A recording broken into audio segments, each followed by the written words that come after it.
everybody. I'm John Beck. I'm Ron Hart. He's my no-talented writing partner. I've carried him for years. I just have all the looks and the charisma. Right now we're co-executive producers on Fuller House, which is in its 5th season. We've been executive producers. We co-created a Disney Channel show called Liv and Maddie that ran for 4 years, and we've worked pretty steadily in multicam sitcoms for the last 20 years. Ron's being modest. He's also a founding member of the $6 Million Man Bionic Action Club. That's true. You see a lot of producer credits at the end of TV shows and not many writers. Do you consider yourself a writer or a producer? Right. The biggest lie... I'm a writer. I'm just here to sing and dance. The biggest lie in television production is the title producer. Because really, in the TV world, for the most part, producer is just a title that kind of gets tacked on to writer, depending on how much experience you get. You start out as a staff writer, then you move up to a story editor, just because you're another year into the business. Another year after that, you're an executive story editor, then co-producer suddenly, and then producer and supervising producer, co-executive producer. Am I missing anything? And then executive producer, just depending on the amount of years of experience that you have. There's also a separate producer who just deals with the money side of things in hiring the cast and crew, but that's, for the most part, if you see anything that says producer, that just means a writer with a little more experience. We like to say co-executive producer. In Hollywood, co means not, which means we're not executive producers. So like our bosses, Steve and Brian, have like a billion more things to worry about on this show. Not us, because we're co-executive producers. And we've had that job, and we're like, have fun, boys. We get to be the jerks in the back of the room and say, well, why is that stuff? So mainly our priorities on this show are the writing room, and then a little bit on stage. So, you've been hired on a TV show. How does the writing process begin?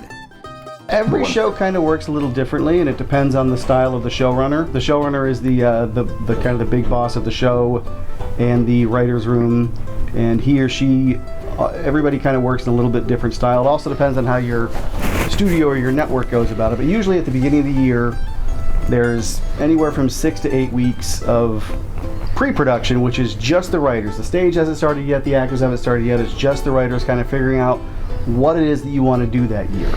Usually nowadays there's like a lot of streaming, so like the stories tend to be serialized, but there should be basically a blueprint for the season, what you're going to do. Right, so the showrunner usually comes in with a loose idea of what they want at least the beginning of the season to be about, and maybe a loose idea of where that season goes, and then after that, it depends on the show. Some shows have every writer come in with 10 story ideas, and everybody kind of goes around and pitches out. We call it Pitch-a-palooza. Pitch-a-palooza, yeah. Where everybody kind of goes and pitches out 10 ideas that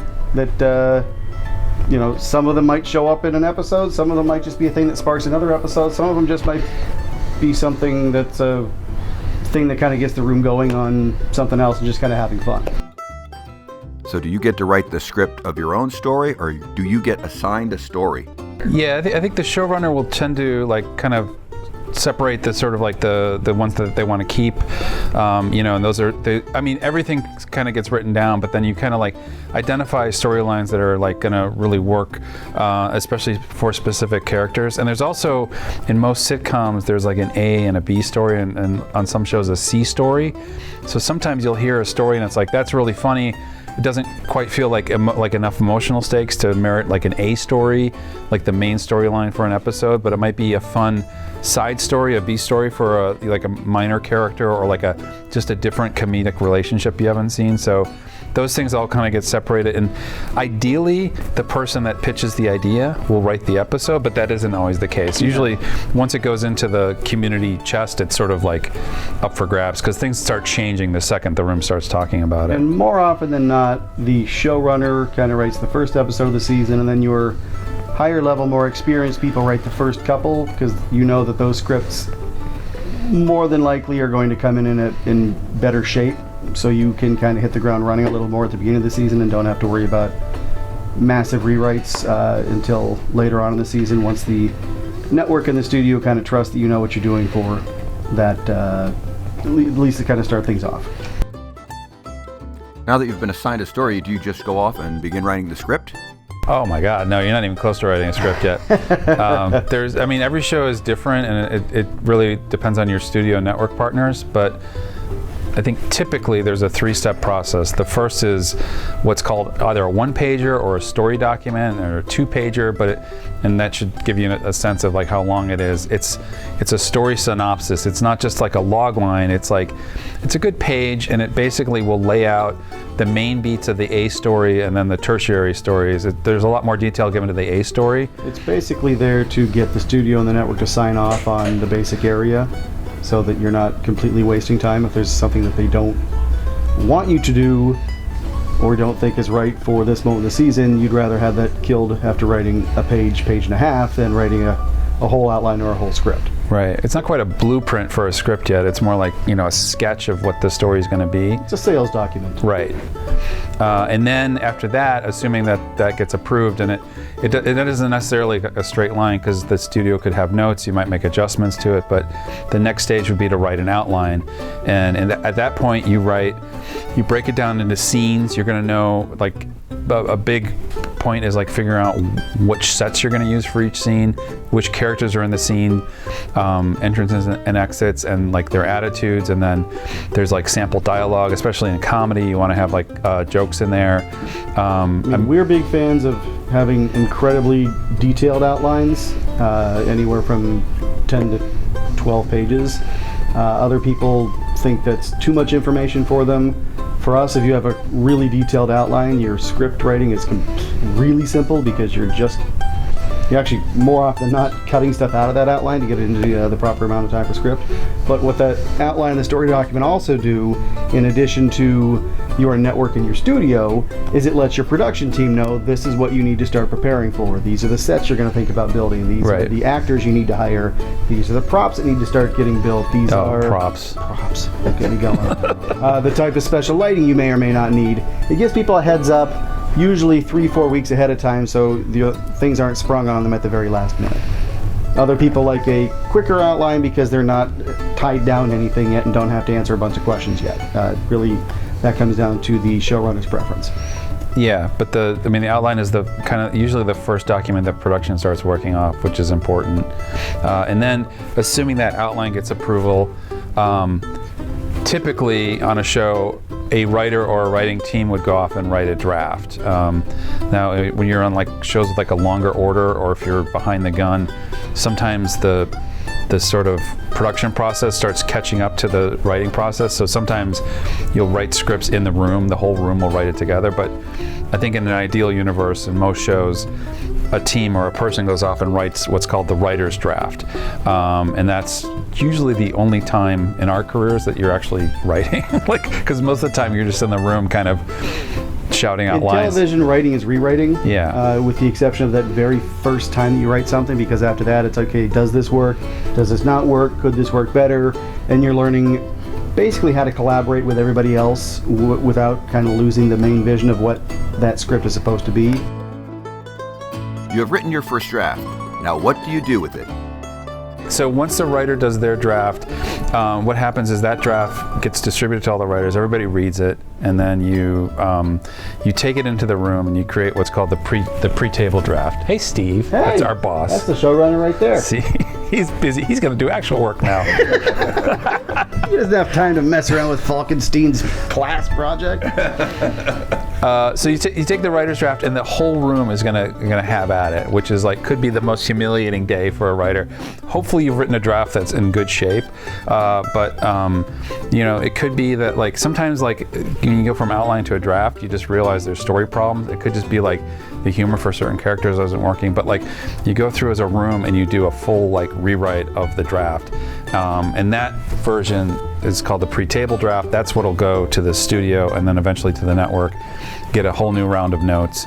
So now once you've turned in that draft, it has stopped being yours and it's the room's problem. And your name will be on it. Yeah, the thing that you have to realize as a young writer when you're first starting out is once you turn in that draft, if everybody starts pitching on it and has a bunch of different ideas, that's not necessarily a bad thing that you've done a bad job. It means it's an exciting thing and people are having fun and want to jump in and enjoy being a part of it. It's That's what the other writers told John, so he wouldn't feel bad about his bad shit. No, the process of writing for television and for sitcoms specifically is a very collaborative thing, and learning how to write knowing it's going to be rewritten depending on what joke might be funnier in somebody else's head, or funnier coming out of a certain actor's mouth, or realize, like, when you're writing a play, the actors are beholden to your words, and they have to figure out how to make your words work. Our view always as producers and writers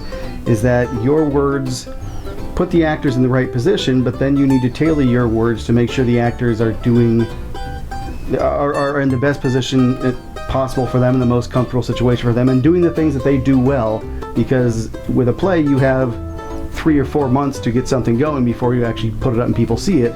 With a sitcom, you'll write for 3 or 4 weeks to get a script ready to go, and then once it's up on its feet and in front of the actors, you've got a week. And even then you've got really 3 days before you start shooting. And if there's something that's not working, it's your job as a writer and producer to fix it and make it work, because by Friday, if it's not working, no one's going to say, oh, that actor couldn't make that line work on page 13. They're just going to say something's not wrong, something's not right here. Fix it. EA, fix it. We will say the actor couldn't do it. We will do that all the time, but you still have to fix it. Exactly. The room has rewritten the script. Does it go to the actors now? Production, hold on, because we just did the pre-table draft. Pre-table draft, oh yeah. So then that'll go to the studio and the network, and then they'll give notes. Ideally, they're not going to have a lot to say because they've already got a story document. Then it's go to the studio gives notes, you rewrite, then it goes to the network, the network gives notes, then you rewrite, and then it goes to the table. So it's been rewritten at least 4 times by the time it even gets to the table draft, into production. So now you have a table draft, and so in a single camera show, that script would more or less be what you're going to shoot. Literally called a table draft, because by the time you're done with that, all the actors will sit around a table and they will read it. Right, and in Multicam, that's Monday. I mean, the days of the week can be different for different shows, but on Monday morning, the actors all sit, and as they read eggs, they eat eggs. Yeah, they'll read your script out loud, and you'll be heartbroken hearing your jokes translated into nothing you imagine. No, usually it's the first chance to see. That's one of my favorite parts. Yeah, you'll see jokes that work, jokes that don't work, but you'll get it's one of the few times that you hear like the whole episode sort of in order and more or less the time like allotted to an episode of television. Sense for the pace of the episode, right. Really for the first time. And then after that, the producers will huddle with the studio and the network again, give notes. At this point, it might be performance-based, it might be like production concerns, if the episode's like too long or if there's too many elements that it's going to be hard to produce in a week. And all that information gets taken back to the writer's room and you do your first production rewrite. In the meantime, at least on a multicam, the stage will start rehearsing that for the first time, getting it up on its feet while you're rewriting what it could be. So you might say, you know what, we're going to rewrite that B scene, don't worry about rehearsing that yet because there's going to be some massive changes there depending on what the network just said. But by the end of that Monday, you've got a completely different draft. So it's now been written a 5th or a 6th time. And then Tuesday, they rehearse on stage up until usually mid-afternoon, and you have what's known as a run-through. And that is basically a rehearsal performance that you see with the latest draft. And you watch it again, usually with the studio. And at the end of that, you see what works and what doesn't work. And the writers march back to their cave again and rewrite it again to see what works and what doesn't work. Sometimes it's a major rewrite, sometimes it can be a smaller thing. But you don't go home until it's done, so hopefully it's not a major rewrite. And then hopefully you're home a little after dinner. Sometimes you can be there till 1 or 2 in the morning. And then on Wednesday, it's the exact same process. So the actors will start rehearsing. On those mornings, the writers are working ahead on the next episodes, but then early afternoon, there's another run through. This time it's for the network. So basically at this point, the episode had better be ready to shoot the next day. And you see the run through again. Now the network will chime in. It's more of a dress rehearsal where you even have people in their outfits, so you'll see props basically will be there. What you should be seeing the next 2 days while you're shooting. Right. And then that night you'll do the shooting draft, which again, another rewrite based on the network's notes and the studio's notes, and hopefully you've guessed the day before for the studio's notes what the network notes are going to be, but sometimes it's a completely different thing and you've got to completely rewrite it, and that's where you really put production in a jam because they've got a day and not 4 weeks to prepare. So if you have a major change, people got to scramble. And then Thursday, the cameras and lights and the microphones are all there, and you're filming an episode. A lot of the day is like for technical rehearsals to get the cameras into place and like make sure that the crew is like ready to film the scenes for an audience on Friday night. But there's also scenes you'll sort of like pick off to take your workload off for Friday, like scenes that might be difficult, like maybe there's like a gag where an actor is going to get wet, or like a stunt or something's going to break. Like that stuff you might want to shoot in a more controlled environment without the audience there. Could be like a lot of wardrobe changes. You want to take some of those, like, because that's like but a that's stuff. also a balance, because there's also that magical energy that you get in front of the audience. So some stuff you're like, well, I know that we should do this without the audience there, but you really want that live audience feel, at least a multicam. So sometimes you shoot it a couple times to own it the day before, and then do it once live the night before, so you get that live audience reaction.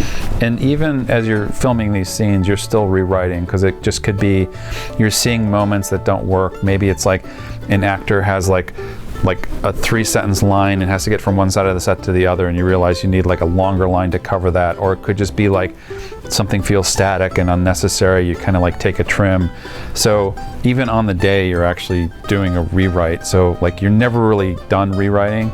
Yeah, you usually have a couple of writers on set on pre-shoot days on Thursdays. Meanwhile, the rest of the staff is still up in the room getting ready for next week's episode, because as much work as this is, that's 1 week. You usually do 3 of these in a row, and then have a week off, and then do another 3 in a row. So it's a machine that has to constantly be fed and constantly be cranking.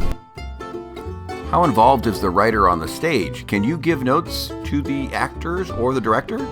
Ideally, you're going to talk to the director, who will talk to the actor. I mean, you don't want a situation where after a take, the actor is like getting bombarded by like, you know, a director and like maybe a camera guy, and like 3 different writers have ideas on how to read. Like you want all the information to go to the actor from one voice. I think that's really important. But and that's usually, again, dictated by the showrunner and how the showrunner wants to run things. Some writers do very well speaking actor. Some writers don't. Some directors speak better to actors and make them understand more than others. So it really depends on what your comfort level is, and more importantly, what your actor's comfort level is, because at that point, it's about making your actors feel comfortable so they can do the incredibly vulnerable thing that they do up in front of the camera. But when you're like actually watching the scenes, there's a mobile video village with like a monitor for the 4 cameras, and the director is there, the camera coordinator is there, the script supervisor who keeps track of continuity and making sure we got the line right is there, and then like the writers are gathered there, and usually there's someone from the studio or the network, so that after each take there's like a little mini huddle, and you know, in some takes might be great. Maybe it could be just like we missed a camera shot or something went wrong with the lighting. But usually there's like some performance notes and maybe like a line adjustment or 2. So hopefully those are like reduced as the week goes along. But it's always there's always something to criticize, because that's what we do. What is the difference between single camera and multi-camera for a writer?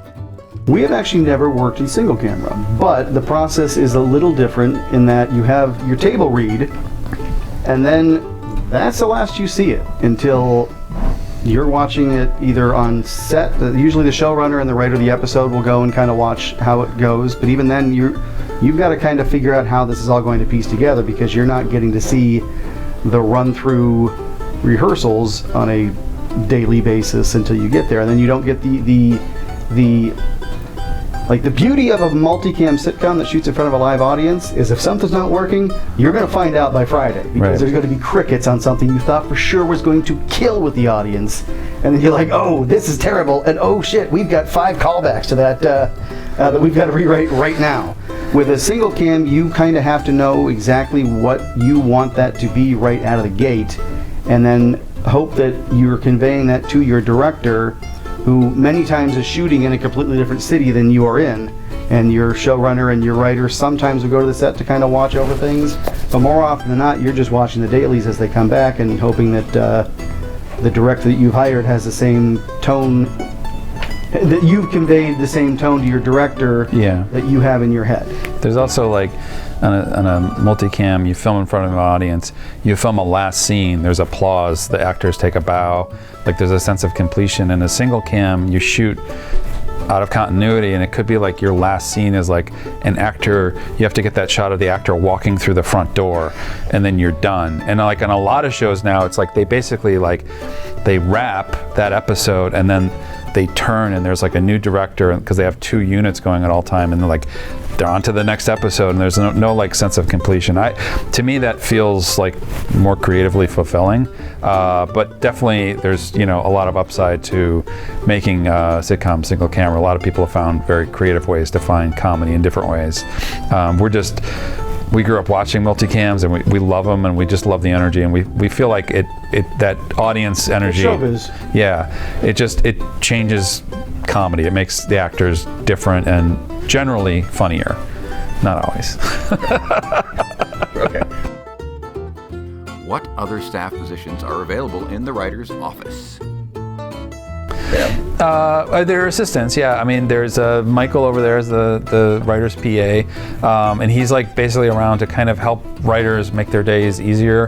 A lot of that involves feeding us because we have 16 to 18 meals a day. They're people who actually make the changes to the script up on a keyboard Right. in the writer's room, up on a giant monitor.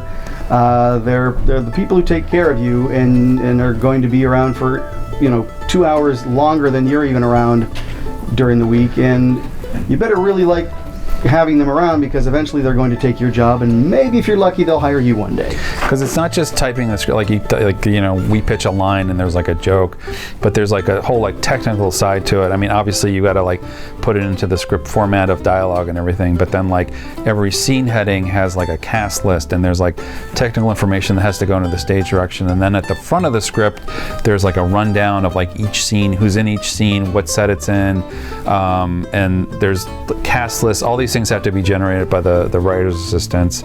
There's also typically a showrunner's assistant who sort of is like in charge of their schedule, like keeping them on track and keeping them aware of like upcoming things, and fielding phone calls, because all the different department heads will have questions throughout the day. The studio will call, the network will call, and it's sort of like, so those people, and those are all positions that ideally will feed into, they're like apprenticeships that they'll build into writing careers at some point. Yeah, ideally you've staffed, you've got people with really fantastic attitudes who are happy to have the jobs that they have, but are secretly wishing they didn't have to have them because they wish they were one bump higher, but are still busting their ass to do the job that they are currently doing, to let you know that when you can eventually have a spot open in the job that they want to be doing, that there's someone that you can trust to take care of what you need them to take care of in that position as well. That was John's attitude as an assistant. Mine was like, I'm too good for this. I hate all you people.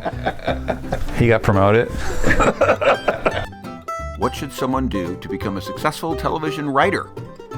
Do anything you could possibly do to build relationships with other people. If you want to be a writer, make sure you are writing. If you are an actor, make sure you're taking classes. If you want to be a director, be writing, take acting classes, because eventually you're going to need to speak actor. And if you can't convey to an actor in their process exactly what you need from that actor, you're not going to be a very good director. The more things you can learn, just so you learn everybody else's language, is a huge boost, but you also need to put in the work.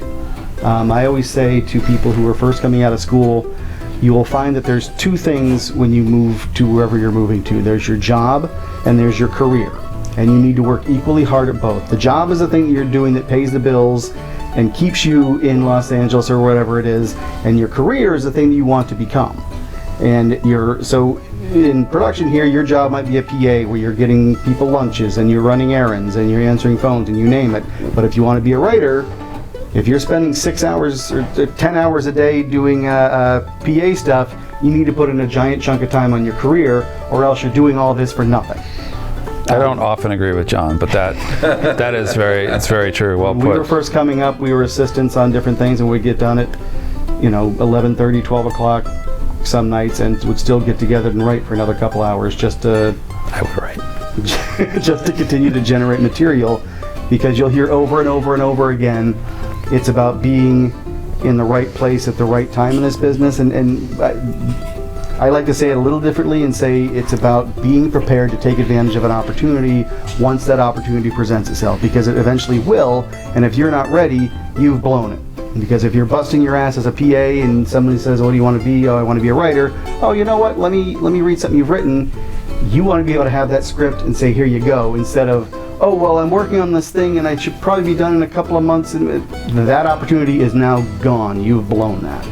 So being ready to take advantage of that opportunity when that door opens is hugely important. And it's like when we were coming up, it was like you would write a spec of a show that's on the air. You'd write, this is how old we are, we'd write Frasier or Friends, like so, but like that isn't as popular now. I still think it's a really good thing for writers to do. Like it's a good way to learn formats and how to write for like a voice and everything. Because for the first part, your job is not going to be writing your own fantastically creative stuff. Right. You're going to have to show somebody else how well you can write their stuff, but and how they think and what they think is funny. Yeah, but what the industry values now is like original content. So writing pilots, even shorts, like those are the things that have some currency. So that is typically where writers start. But also now, agents and studios don't want to necessarily hire a great staff writer. They want to hire a great creator of a show, right, so they can make the big bucks someday.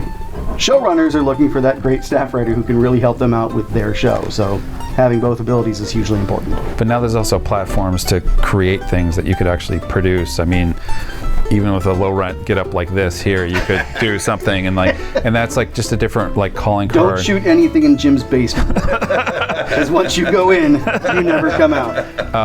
But my cast. What are you talking about? But that's part of what John is talking about, like having like the jobs like that we were talking about, like the assistants here, like those are people that they're around writers, they're around, you'll see studio people, network people.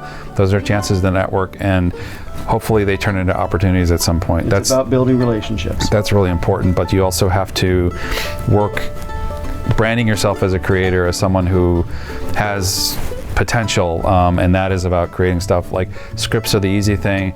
If you can generate actual like produced material, that's another great calling card. So I think doing all those things are like really important, especially right out of college, because the older you get, the less energy you have to do that shit. I got nailed it. I don't know what else. What other brilliant gems you guys want to throw out there? Can we just do some roast jokes to you now? Yeah. Jim Fontaine Awesome. is so good.